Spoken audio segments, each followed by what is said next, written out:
নমস্কার বন্ধুরা, আমি সায়ন। সকলকে স্বাগত জানাচ্ছি আমার YouTube channel the pragmatic ফ্রেন্ডসে।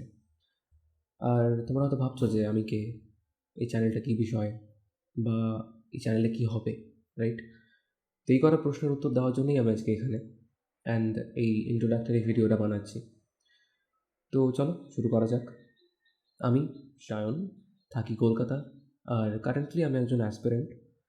And আমার মনে হয় কোথাও না কোথাও প্রতিটা অ্যাসপিরেন্টের জীবনে কোনো না কোনো নেশা থাকে, রাইট?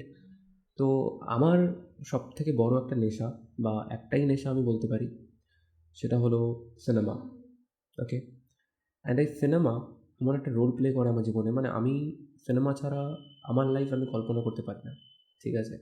তো ভাবলাম, একটা গ্যাপ দেখলাম আমি, বাংলা কমিউনিটি বলো, ইউটিউব কমিউনিটি বলো, বা সিনেমার পার্সপেক্টিভ থেকে যদি আমি দেখি, তো বাংলাতে মেইনলি একটা গ্যাপ রয়ে গেছে। সেটা হচ্ছে নিজের ওপিনিয়ন আমি দেখি সবাই থুপে দেয় যে কোনো মুভির ওপর, ঠিক আছে? তো নিজের বায়াসনেস, নিজের সব কিছু, মানে সিনেমার পার্সপেক্টিভ থেকে সিনেমাকে কেউ জাজ করে না। তো আমি ভাবলাম, as a cinema lover, and আমি একজন স্টুডেন্ট ছিলাম জার্নালিজম অনার্সের, তো ওখান থেকে ফিল্মের একটা আলাদাই কানেকশন রয়ে গেছে সব কিছু দিক থেকেই।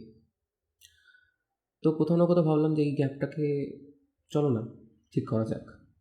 তো কারেন্টলি আমি এখানে, ঠিক আছে, যে কোনো নতুন সিনেমা আসলো সেগুলোর বিষয়, সিনেমা পার্সপেক্টিভ থেকে সিনেমাকে জাজ করা হবে, সিনেমাকে ক্রিটিসিজম করা হবে, obviously on a positive note. তো যদি সিনেমা ভালো লাগে, যদি আমার ভিডিওগুলো ভালো লাগে থাকে, আরও ভিডিওস দেখো, আপলোড হবে। আমি বলছি বলি যে সাবস্ক্রাইব করতে হবে, লাইক করতে হবে, শেয়ার করতে হবে, এমন নয়। দেখো, and positive comment, positive criticism comment করতে পারো যে আমার কোন বিষয়ে ঠিক করা উচিত, বা কোন বিষয়ে ঠিকঠাক আছে আমার, সেগুলো কমেন্ট করে জানিও। ওকে, কারণ অডিয়েন্সের পার্সপেক্টিভটা অবভিয়াসলি ইম্পর্ট্যান্ট সব থেকে। তো আজকের জন্য এইটুকুই। চারিদিকে হর্ন বাজছে সকালবেলা, তাদের জন্য এইটুকুই আমি আসলাম। ভালো থাকবে, সুখে থাকবে, be positive and spread positivity. Aslam.